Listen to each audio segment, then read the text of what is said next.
And so we just went to service providers and said, well, what do you do? What are the needs? And we knew movement, it's a need for all of us, right? It's a need for all of us. We all struggle, I think, in some ways with it. And so we thought, what the heck, just try that. And to be frank, it started because it sounded like fun to me. Let's just do this. One thing you'll know about this population, if you'll invest any time in them whatsoever, they're so grateful. They're just so grateful. And so it became this one place that we just started. And it was just, so it was just kind of this, when I say, a lot of people will say, ask me, said, whoa, did you start this for Emma? And I said, but Emma led us here. And so I think it's one of the values and beauties of the population, if you'll connect with them, is that they'll lead you to some pretty amazing places. Welcome to the Fun and Bliss Show, where fun is our practice and bliss is our lifestyle. I'm Monique. And I'm Moneeka. This is a show to help you laugh louder, dance more often, savor the silly and sacred alike, and turn fun into a blissipline, so we can live lives of more ease, love, prosperity, and joy. Let's go! Hey y'all, welcome. I'm Monique, your Chief Fun Officer here at Fun and Bliss. And I'm Moneeka, your Chief Bliss Officer. Welcome back to the Fun and Bliss Show. You are in for a treat today because today's episode is with John Watson of Bloom Fitness. He was actually a 2024 CNN hero, and you're going to find out all about why what he does is so heroic and incredible. I mean, today's episode is so inspiring, and one of the things that really gets to me, and if this is you find yourself with life dealing you a hand that you never asked for, you never wanted. In John's case, having a child, a daughter with severe intellectual and developmental disabilities, and having that be the seed to bloom into a life filled with so much purpose, so much fun. John was literally crying with gratitude from this. And I think if you're a person, or if you know of a person who is having a challenge, maybe with a child that is really struggling, or any other challenge, but how do you take that and let it lead you to purpose and passion and fun and bliss and joy, then this is the episode for you. Yeah. And what I love about this interview with John is that he doesn't start with performance. He's all about connection. He starts with belonging, and he starts with fun, because people feel seen, supported, and included, and then they are much more willing to try, right? But no matter what the situation is, when you're feeling that, when you're feeling seen, supported, and included, you're much more willing to try. Yeah. So this is an interview about the power of authentic connection. It's an interview about the power of fun. It's an interview about the power of really listening and starting from the really trying to learn the other person. And it's incredible. Lots of laughter, tears. You definitely don't want to miss it. And before we bring in John, we're going to start the way we always do. So, Moneeka, what did you do? What's the last thing you did for fun? What did you do for fun today? I went over to see an aunt that was here from India, and I get to see her about once a year. She's 91, and she's still perky. She still travels a lot. She's such an inspiration, and she reminds me that life can stay fun and blissful no matter what our age. She's such an inspiration to me. That was super fun. I love that. I love that. And so what did you do for fun today? So speaking of, what is it, nonagenarians, like 90-plus-year-olds. I love that word. I'm not, I know octogenarians like 80, but I might have made up the other one, but you know what I mean. I'm heading to New York this weekend for my uncle's 90th birthday. And as part of being in New York, I'm going to be doing this event That's a Midsummer's Night themed event. So that means fairies.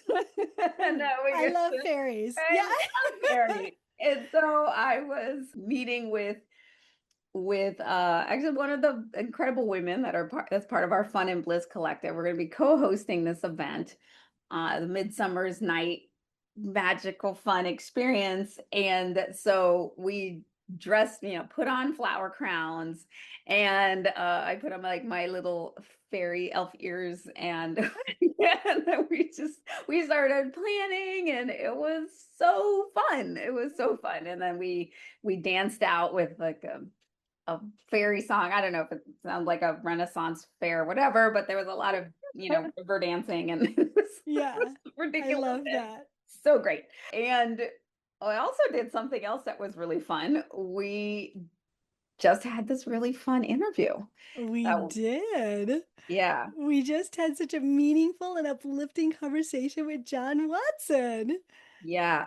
So John Watson has spent more than 3 decades in mortgage banking before his life pulled him in a completely different direction.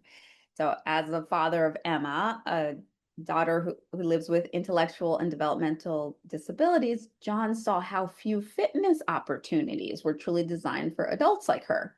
And that realization ultimately led him to create Bloom Fitness.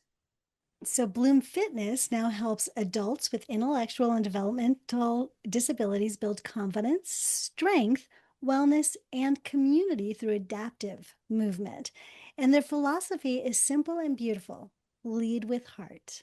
So, yeah, we talked about John's story, why Bloom Fitness calls every participant not just a class participant, but athletes, what that means, what fun unlocks that pressure never will, and how real connection can help people become more confident and alive. Yes, so take a deep breath, soften your shoulders, and remember, movement does not have to be perfect to matter. Yeah. And here's our conversation with John Watson. Hey, John, welcome to the show. It's so great to have you. Oh, good to be here. Sounds like fun to me. So we will have fun, guaranteed. That's the idea. Yeah. Hey. All right. So, John, you have already built a long and successful career when life started pulling you towards something completely different. So, can you take us into that story? What were you seeing through your daughter Emma's experience? What did it awaken in you? And how does this work matter right now for adults with intellectual and developmental disabilities and the people who love them? Yeah, well, I think, you'll see. So I'm a parent, right? I'm a parent of an amazing 29-year-old young lady, right? And so, yeah, I was just a business dude, for 32 years. And one thing that anybody that's a caregiver of any form of a person, with an IDD diagnosis, and sometimes it might be helpful because some people you hear that it's like, what is that, and that think of autism, think of Down syndrome. That's what the categories that people think of, the diagnosis. But there are many, many more that are kind of nondescript, in that population. But so, Emma's growing up. We're just taking care of her. We're engaged with the population. But what every caregiver parent learns is when they start popping out of the school district, which in most states that can be up to, for this population, 20 to 21, in some states 22. But the point is that life gets a little more challenging because you're not taking them to school where they're doing these things. And so we were the family that had a lot of Emma's friends. My daughter's name is Emma, over. And so as we saw those families, their age out of school, and, you think about it, the parents, they're just trying to make it, right? They're just trying to make it. And all of a sudden they have this adult, that there's not many resources for, right? And so we weren't too different. I had a big job, my wife had a big job, and it was like, and Emma was kind of getting left in the dust. And so something had to give, so I retired. So, and again, you'll see in this population a lot of the creative things that are done by parents because they say, oh, there's nothing for my child slash adult. And so, we wanted to help. I had no idea how to do it. And so we just went to service providers and said, well, what do you do? What are the needs? And we knew movement, it's a need for all of us, right? It's a need for all of us. We all struggle, I think, in some ways with it. And so we thought, what the heck, just try that. And to be frank, it started because it sounded like fun to me. Let's just do this. One thing you'll know about this population, if you'll invest any time in them whatsoever, they're so grateful. They're just so grateful. And so it became this one place that we just started. And it was just, so it was just kind of this, what I say, a lot of people will ask me, said, whoa, did you start this for Emma? And I said, but Emma led us here. And so I think it's one of the values and beauties of the population, if you'll connect with them, is that they'll lead you to some pretty amazing places. So anyway, it's kind of a little thumbnail. So. Yeah, thank you for that. So we both watched your CNN interview and it was so beautiful. John, it made me cry. So it was just absolutely gorgeous. And you tell a little bit about your story when there was a pivotal moment, right? When you walked into the Texana Center, I think it was, Mhm. and you saw all this equipment in this room, and you're like, why are they not using it? And they were saying, well, we had some failed programs, and then you saw something. So, did you get the idea to start these programs of movement from seeing this opportunity, or were you already looking for the opportunity? Could you tell us a little bit more about how that all worked and what you saw was Yeah. missing? Yeah, that's a really great way to ask that question because I wasn't looking for anything, right? I knew there's a need. I'd been around fitness my whole life. I mean, that wasn't my industry before. And, when I went in and saw the broken down fitness equipment, asked them, what happens here? It's just like story, story, story. We had this yoga instructor, she came, but she moved and it's like stuff like, and so the answer that I hear every place is the truth is nothing happens there. And so really I just said, hey, how about we buy some bikes, some stationary bikes, and let's just see what happens. So remember, my background was this business dude. I had a business, I grew it, I sold it to a bank, blah, whatever. And if you're a business person, you have a plan. You asked about a plan. You have a plan. You try to execute your plan. You review your plan. You make mistakes. You blah blah blah. Right, and it goes. It goes. I had no plan, and the beauty of that is that when you have no plan, you have to listen. Right? You have to listen. And who did I listen to? Those athletes themselves. Now, that sounds a little strange to some people. So it's like, oh, you're going to have somebody with intellectual disability tell you what the best thing to do is. And it's go, absolutely. And so, you think about it, if you're a parent or a caregiver, this probably, it's like, we have a tendency to tell them what's good for them. And there's a place for that, obviously, because they do need that help.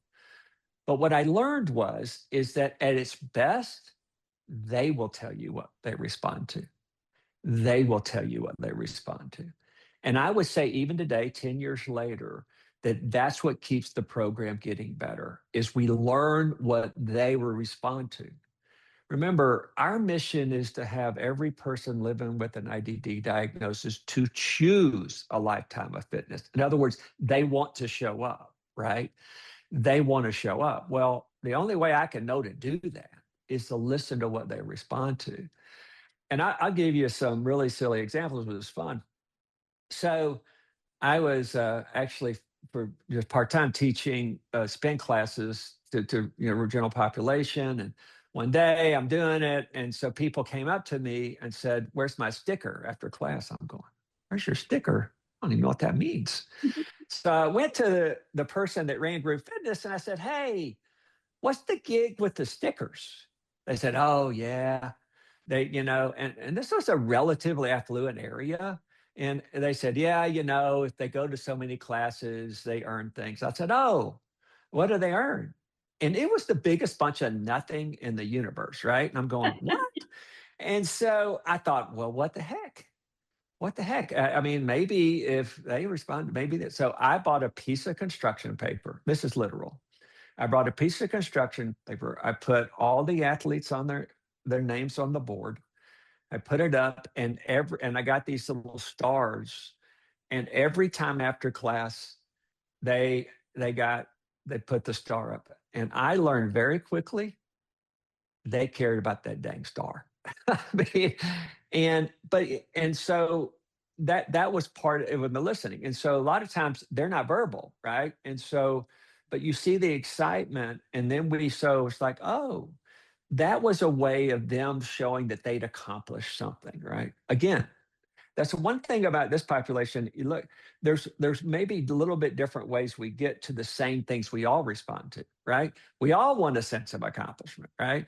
We all, so we learned, and that's what's a big part of Bloom, is that this goal system. It's very defined. You earn these things and stuff like that, and then you're celebrated for the things you accomplish.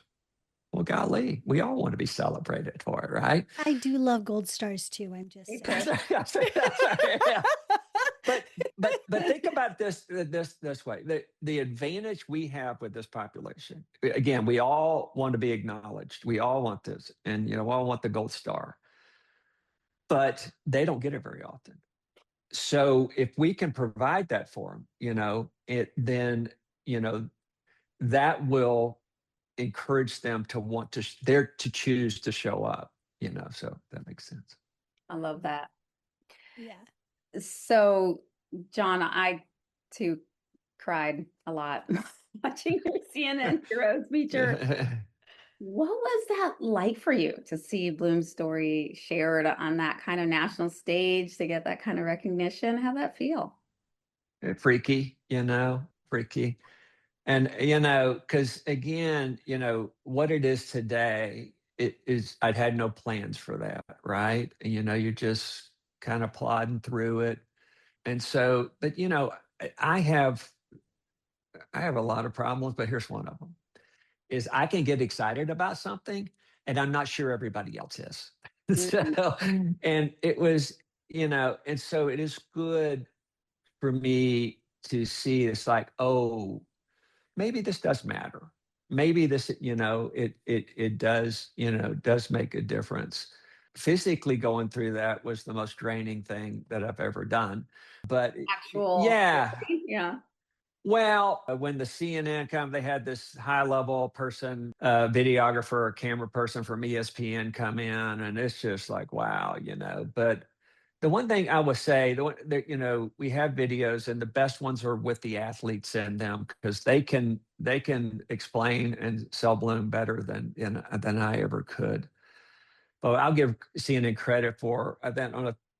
The one thing that is hard for us to articulate is the excitement we see from the athletes during these celebrations. And they did a pretty decent job of capturing that, because we see it all the time. We see it all the time. And I say, from my perspective, is that, so you're awarding them stuff, and again, we say you've earned it. And there's a lot of process to get it to where they actually think that. But we sit there, and you talked about, you cry. I see somebody losing their mind over earning a T-shirt, and I just say, and I start whelping. It's such a gift. It's like we look at each other and go, we get to experience this. You just don't see that stuff very often, and we see it on a regular basis. So it's pretty cool.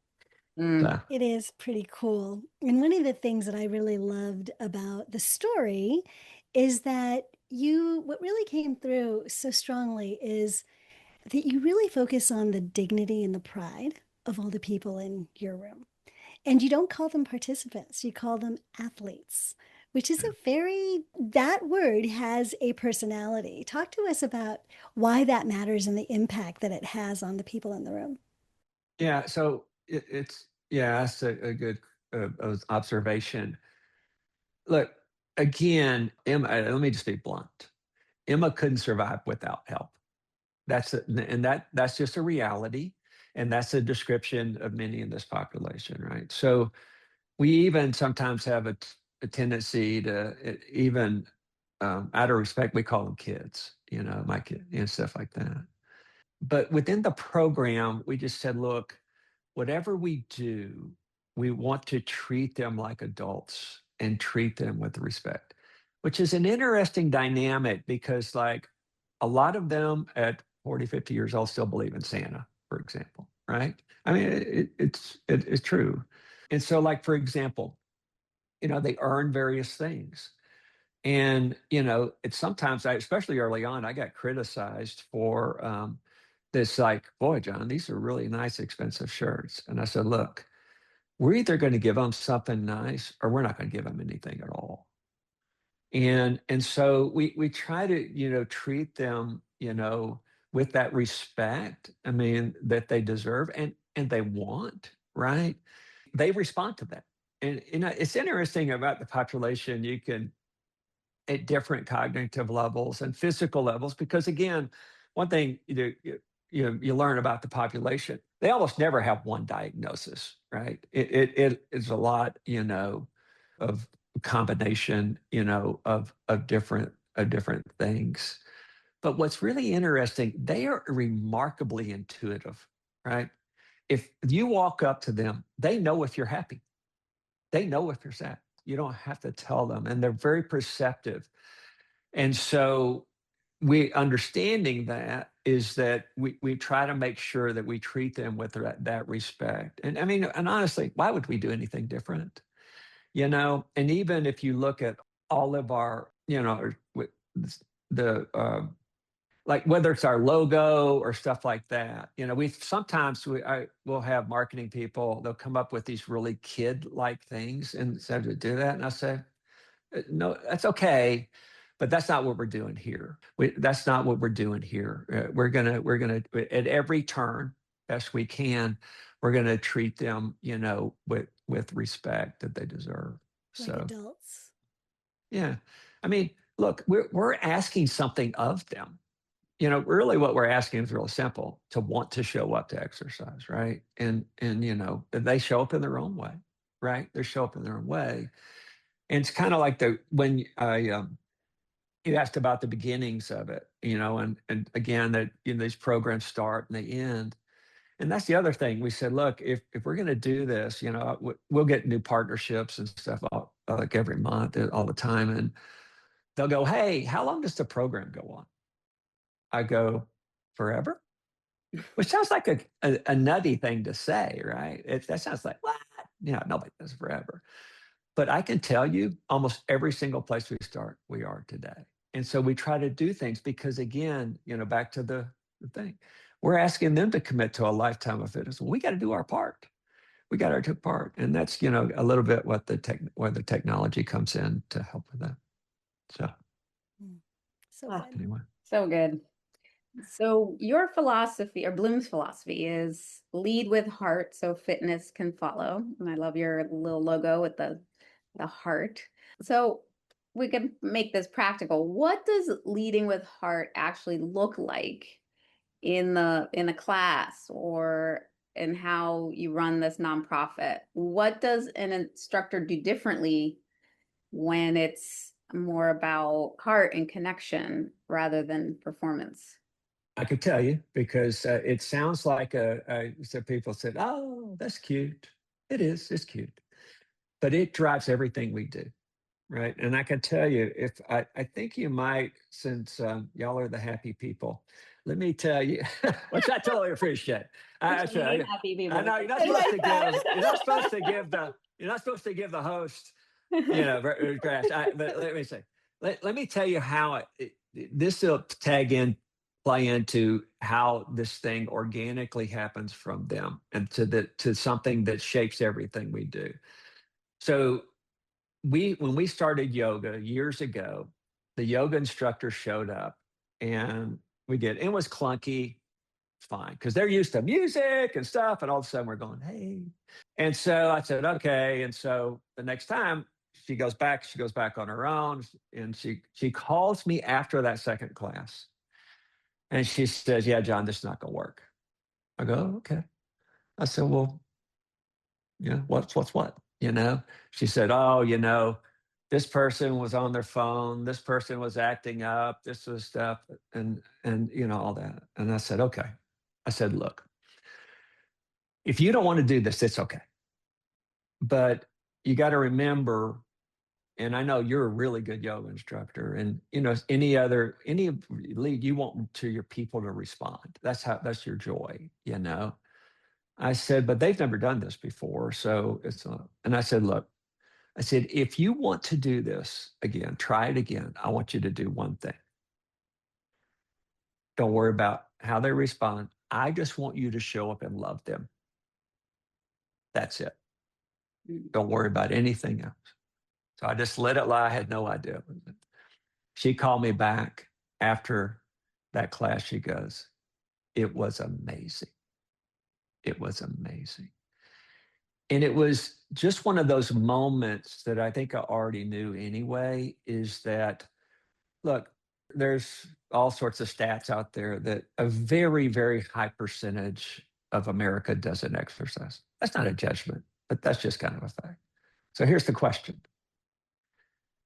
Is a great Pilates class or another great, nothing against any of those classes, going to change that behavior? Well, I'm sure it helps. But if that was the case, it'd already be done. But what we've learned is if you can make an emotional connection with an individual, it almost always shapes behavior. And that's what the lead with heart means. The heart part is like we try various ways to make an emotional connection. Look, some of these are very simple. You ask, how does that actually happen? Some of it's like, I like having fun with my friends. We never go, hey, do you want to work out? That doesn't sell. We go, hey, you want to have some fun and listen to fun and with your friends? That's an emotion. We have a goal system, right? It's very defined. They all know about it, right? It's like, how many classes do I have? Where am I? What's the next celebration? Well, what does that do? It creates, what is a goal? It creates a sense of pride. It can create a sense of accomplishment. Those are emotions. And so that's why we have this retention rate of over 90% is because we make that emotional connection.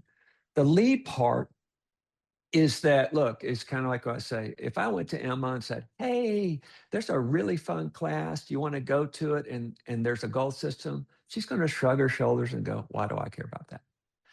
And so we have to show them, so we do practices. Hey, you're at this goal, it's this stuff, you're going to have a big celebration. We're a celebration. Okay, come here. All right, so this is she's bombing, but this is Emma. This is Emma. This is the real founder of Bloom. So Emma. Hi. So probably not allowed on your podcast, but this is her. All right. Love it. Okay. Nice to meet you. For those of you who are listening and not watching this on YouTube, we got a cameo appearance from the famous Emma, who was the impetus of all of this. Well, that's it, right. Impetus, and she's the true founder, and I just say, if you connect with this population, it's amazing what they do. Because look, I would be sitting here with you. I sit in front of hundreds of people and talk about it. And I said, it wasn't for Emma, none of us would be in this room. So it's just amazing. So anyway, sorry about that. No, loved that. And John, you know what I loved so much about that whole experience you just shared with us is that you don't talk about pressure, right? So much in life for us normal people, we deal with so much pressure. And so that's how we kind of what we think is normal, right? And Monique and I are trying to change that paradigm. And so it was so beautiful how you talked about love that person. This is so much more about connection and trust and belonging, which is really what the Fun and Bliss movement is all about. And that we also talk about the emotion of joy. So I loved how you talked about you want them to have an emotional response, right? For us, the belief that joy isn't the reward. It's what actually makes change possible. And would you, based on what I saw on your clip from CNN, it feels to me like it's not just accomplishment and goals. There was a lot of excitement and joy. So that's something you really seem to want to inspire in the people in your room, in your athletes. Would you say that's true? Yeah, oh, absolutely. But again, that emotion of joy, it's like, I think in a lot of things when we're trying to change, right? It's really a beautiful thing that a lot of change management, if you will, is probably a bad term, but is that we're learning that, through some kind of positive connection, positive, um, that can shape, our behavior. And I think sometimes we put it in reverse, right? And so, and I'll just use fitness as an example. We in a lot of fitness organizations, great organizations, they say, well, we've got this great classes, or you're going to feel better, you're going to be stronger if you do this, or whatever, you're going to get results and things like that. That stuff matters, but that's why I think, if, again, to your point, it doesn't matter what the population or the people. I think if you can lead with finding some way to connect with them, connect with that joy first, their joy, right? And that's why, I gave you some examples of how we connect, and we learn other pieces, ways to connect with their joy, right? But each and they don't have to be big, right? They don't always have to be these big things. But when you catch it and it kind of pierces, it's like that connects with them, it just shapes behavior. And look, change is hard. Change is hard for everybody. And but we've learned, if you can do that, then we are willing to change, towards that. And so I don't know if that makes sense, but I just It think we does. kind of get it backwards. Sometimes we try to sell the thing first, trying to connect with them first, and so, yeah. And it's just amazing to watch this. And again, I'm going to get repetitive, but it's just, I'll say it this way. We're so many places. I don't get to be with them as much as I want to, but I am going to tell you this: almost every single time I learn something from them. Mm. It that helps, that helps somebody else, right? And it goes back to this thing, I am so glad that I didn't have a plan, because I would have probably had a plan. It'd have probably sucked, and it wouldn't have been what it is today. But that whole listening thing and seeing what people respond to, you know, uh, with all of us in the general population, a lot of that is born from asking good questions, right? To try to draw out what people care about. A lot of it's observing, but it's still listening, and asking questions that way. So y'all are so right. So Love that. So Bloom's priorities, as listed, are safety, fun, community, encouragement, health, and then fitness. So we're all about fun here. And so I love how fun, comes before fitness, because so much of what traditional health culture, it puts the results first and the experience kind of near the bottom. So why do you think fun is such an important part of Bloom's methods? yeah, I could give you another example. Food has a big impact on our lives, right? And so there's a thought forever, still today in some fields, is that, oh, if we educate people about that people, no, they don't. No, they don't. Like in food, like fitness, it's emotional. Like food's emotional, food's relational, and things like that. And I just think that, look, here's the reason I believe that a lot of us, and especially a lot of other fitness organizations, and there's no criticism here, that don't start with fun and making that emotional connection. You know why? Because it's harder. It's easier to say, hey, we put together this great class. Come do this. And it might be a great class. Heck, I don't know. It could be the greatest class. It takes a lot more time to make a real connection with an individual. So it's harder. But, it's kind of like I did this when I was in quote unquote regular business, right? There are two ways to do, I always thought there's two ways to do business: transactional or relational, right? Uh, Funds are relation, right? Well, it's harder to build relationships, but I always thought two things: they're more impactful and they're more fun. I want to do business with relationships. I want to have fun with people. We could be trying to do something really serious, but we can build on that relationship and stuff like that. And the thing about those, when you build them, they're not perfect, but they have a better chance to last. And when you make a mistake on the transactional end or whatever, the relationship, the fun, the trust that's built will get you through. You'll get through those times. And I think sometimes it's like, well, you want to be friends with everybody. Go, that's different. Yeah, I like to have friends. I said, but it's not that. It's really about making an emotional connection with an individual or a group of people. We do just. I need to say this because it's important, but with this population, the first thing we need to do is make sure they're safe, right? I mean, make sure they're safe. But it's what's funny about that.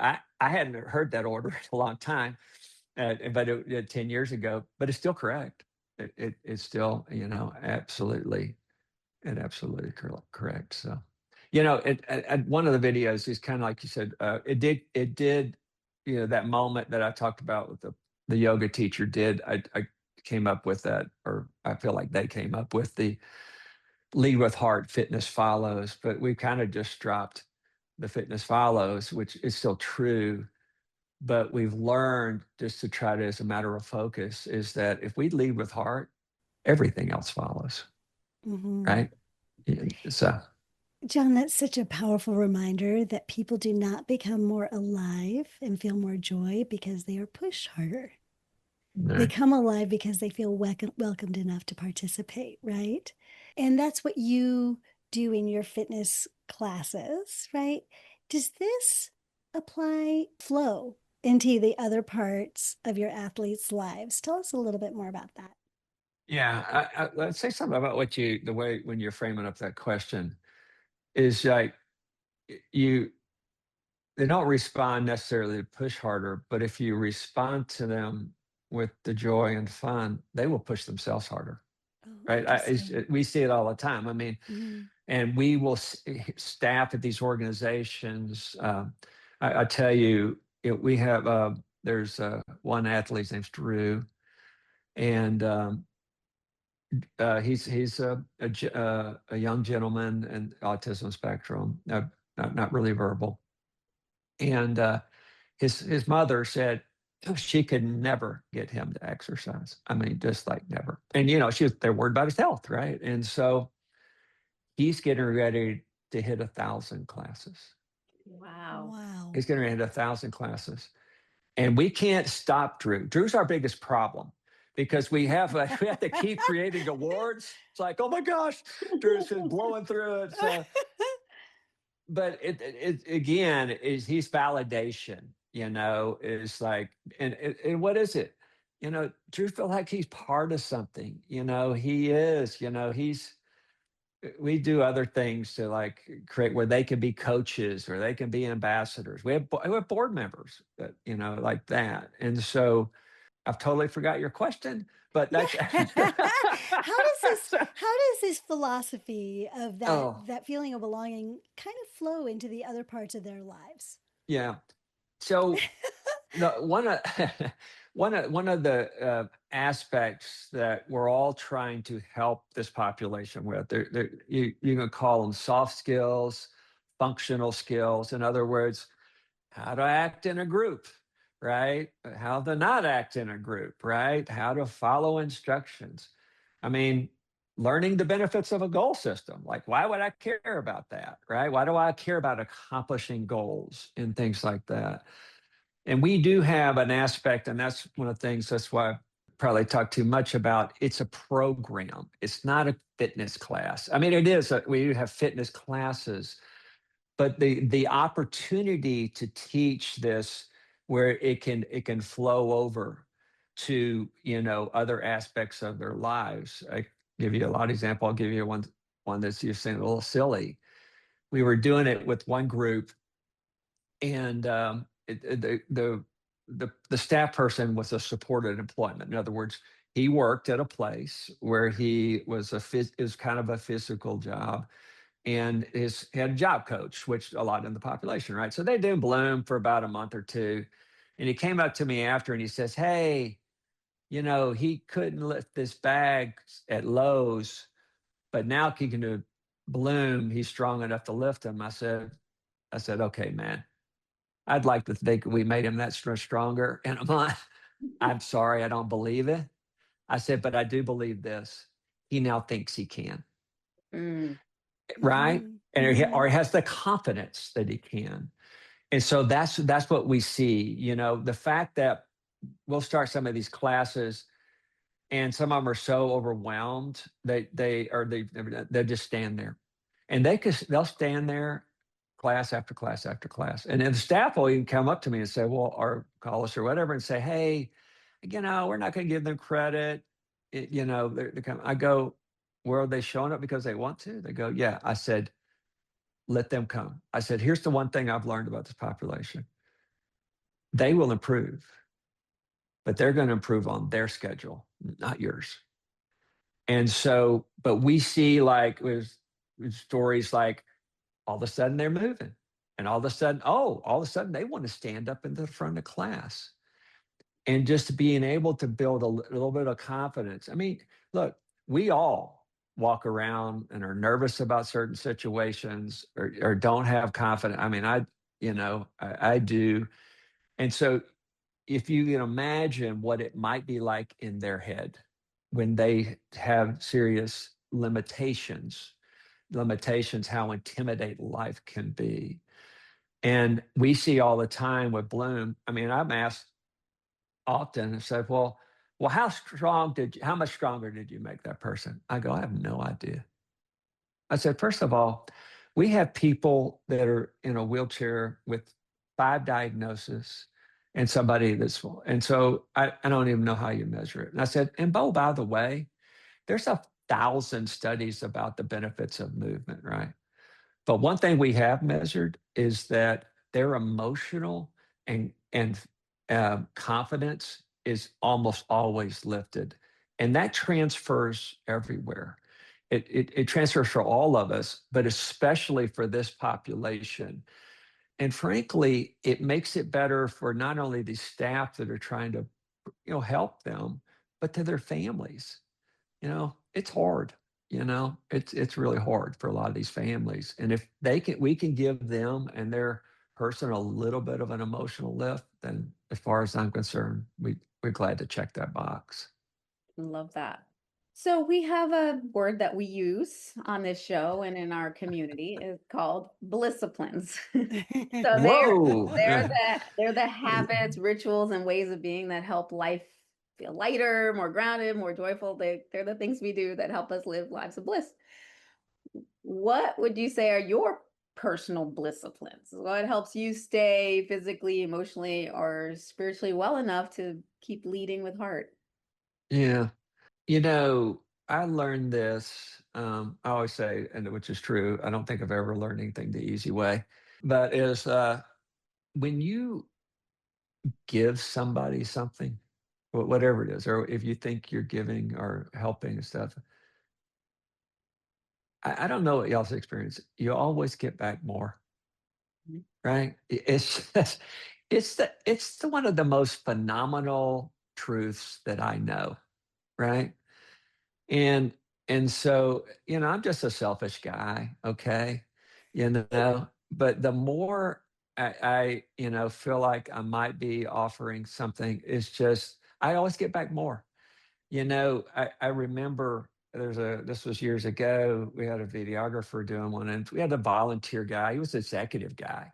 He'd come in, he'd like rip his clothes off, put shorts on, takes class, then he'd head out back, race out work. And the videographer grabbed him grabbed him, said, "Oh, can I ask you a few questions?" And so he did. And he said, the videographer said something like, "Well, hey, how good does it make you feel to help these people, you're giving your time and, stuff." And he looks at them and he says, "Look, I'm going to tell you something. They give me 1,000 times more than I could ever give them." Mm. And that's my answer. And that just like when I saw that, I had my mouth open. I'm going, that's exactly right. That's exactly right. And even in little ways, it just, I think that's the way. If you want to bring, look, we're all trying to make ourselves happy. That's okay. Right. But from my own experience, is that the way, the easiest way and the almost most reliable way to make yourself happy is to go help somebody else. It, and even help somebody that you don't even think deserves it. That's even better, because you don't do it for that, but it just happens. So that's why, back to the story before, when I observe some of this stuff and the response that we see, I honestly, I kind of almost feel guilty. It's so great. It's so great. John, there's actually studies that have been done on this. And in my book, I talk about it. It's Oh, called The Giver's High. There's actually a oh, study, and men respond to the giver's high different than women do, and different things inspire the giver's high depending on sort of where you come from, male, female, all of those things. But it's actually got a name for it. So wow. you're not selfish, and you're not, like, this is a thing.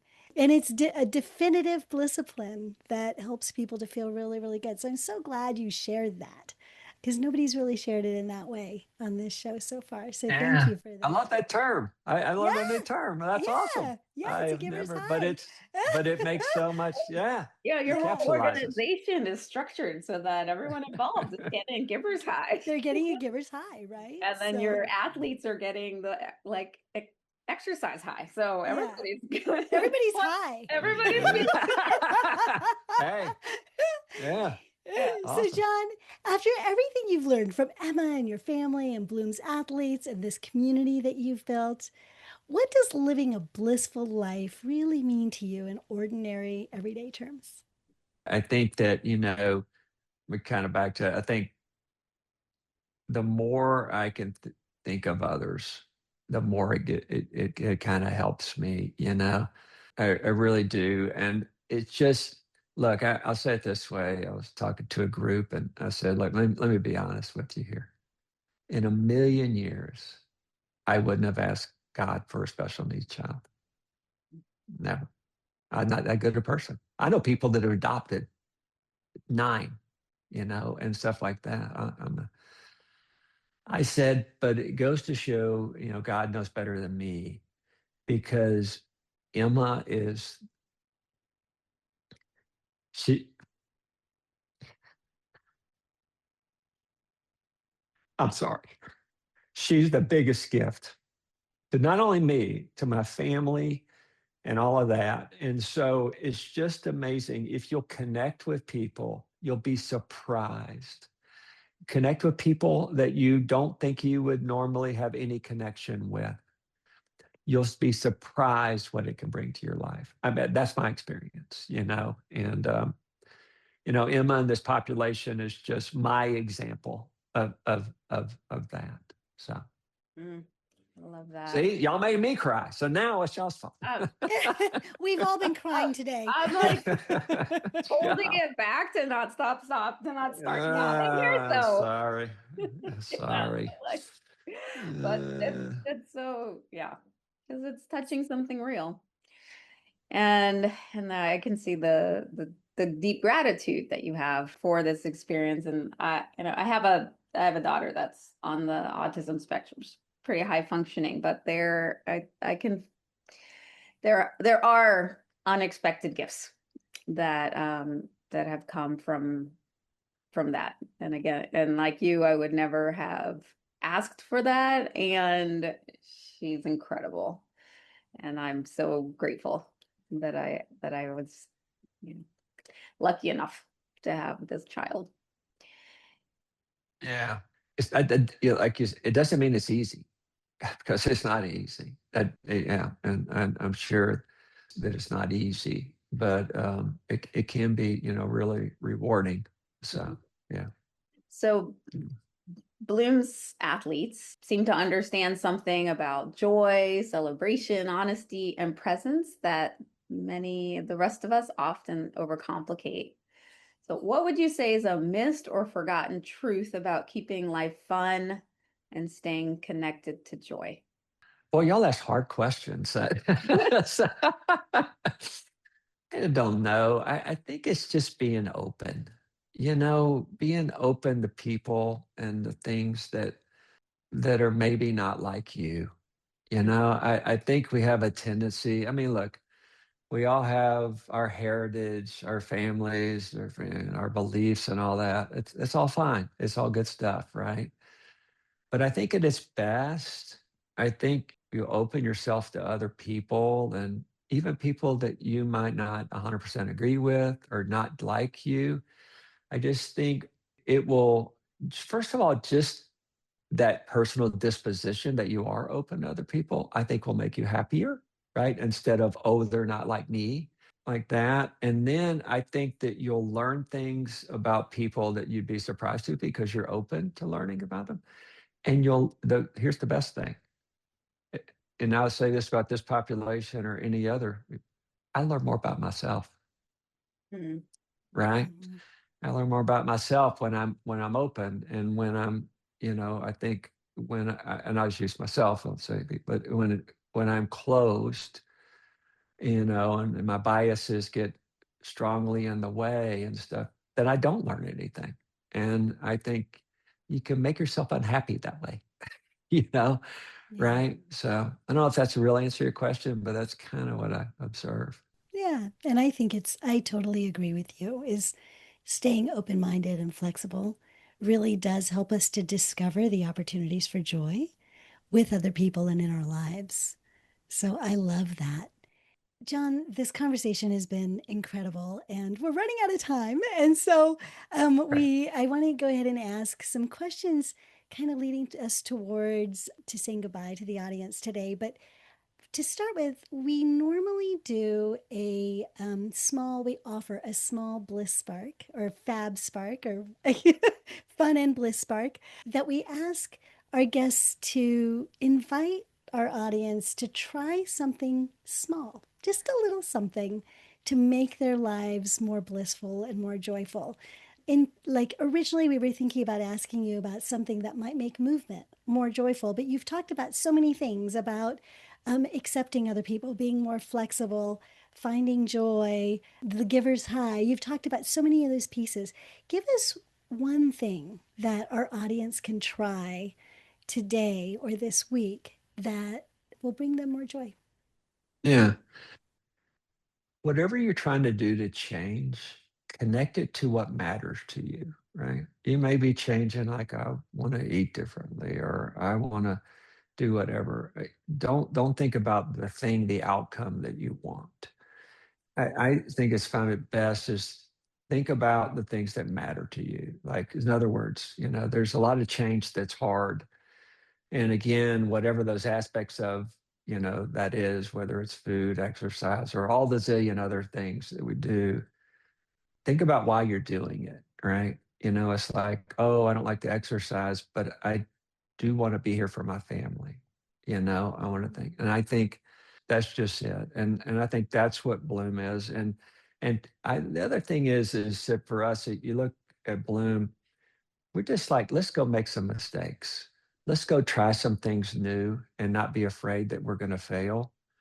And I think that's a lot of kind of a message. We're all kind of have our fears, right? We all have our fears, and that will steal our joy. If anything will steal your joy, is being fearful of things and feel fearful of failure. And Bloom is just an example of that. And these individuals are doing things. It may sound super simple to us that scare them, and then they're finding their joy because they connect to it in different ways. So if you want to just a smile, you can obviously go watch our athletes in some of our videos, but you could also download the Bloom Fitness app, and it's free, and just create an account and just go off to the races. But one of the things that I don't think the most of us realize, if even in the United States, there's probably 10 million people that would be considered with an IDD diagnosis. If you will connect with them, it's the response you'll get and the joy you'll get yourself will be something that will surprise you. So it's probably not exactly what you're asking, but that's all I got. Love it. It's So really John, wonderful. it's time for our Fun and Bliss laser round. So these are quick, playful, pressure-free. Just share the first answer. I don't know, man. The questions have gotten harder. So okay, I'm gonna think of like one quick one sentence response that just kind of jumps into your mind. That's right. Yeah. Okay. Good coaching. Thank you, coach. What's your go-to when you need an instant joy boost? What's my instant when I do? I mean, truthfully, I go spend time with Emma. It's easy. Love It's just easy. Love that. Yeah. And what's one thing that never fails to make you laugh? How dumb I am and can be.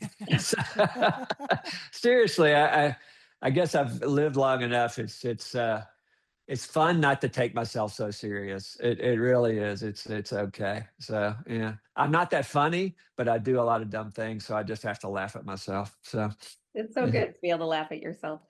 What do you do for fun these days?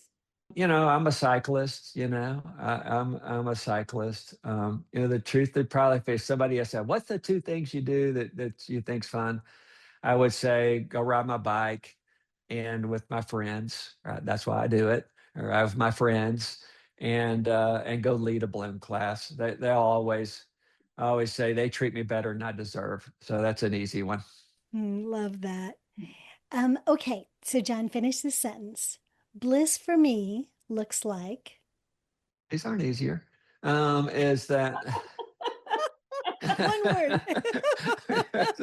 One word? Or something. That's hard. Short. You've already learned that's hard for me.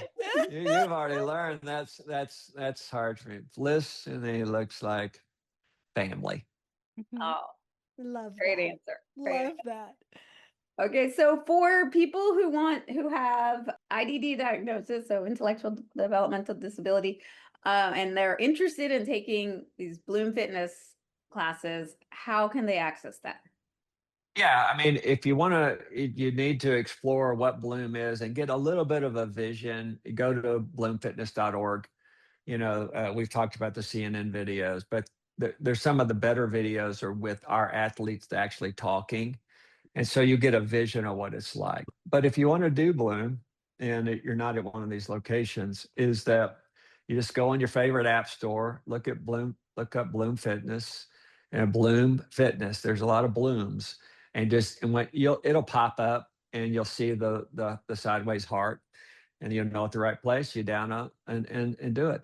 Or share it with somebody, a parent or somebody that might know of it. And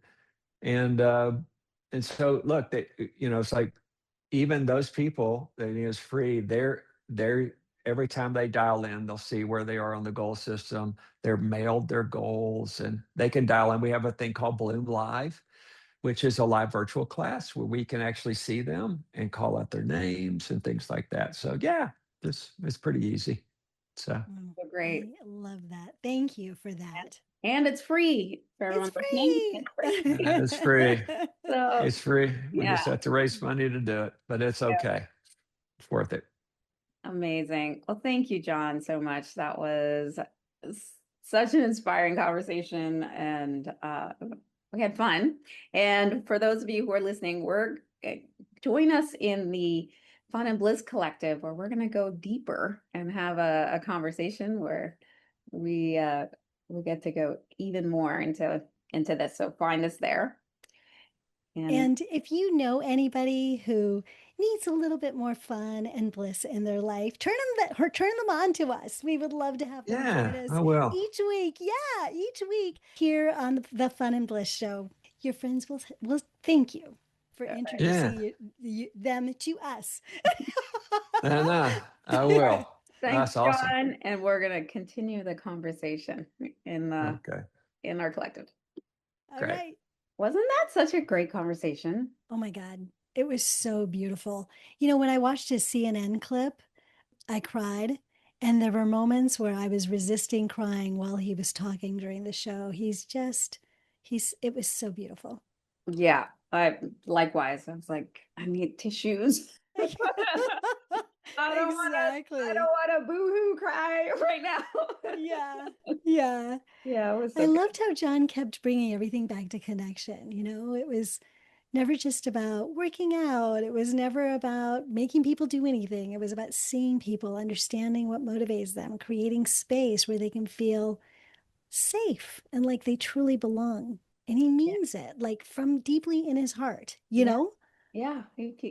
Like it was a repetitive, it was like a theme that kept coming up. Yeah. And it is so aligned with what we're all about here with Fun and Bliss because people do not come alive when they feel judged. They come alive when they feel welcome. They come alive when they feel capable, and they come alive when there's room for it to be fun.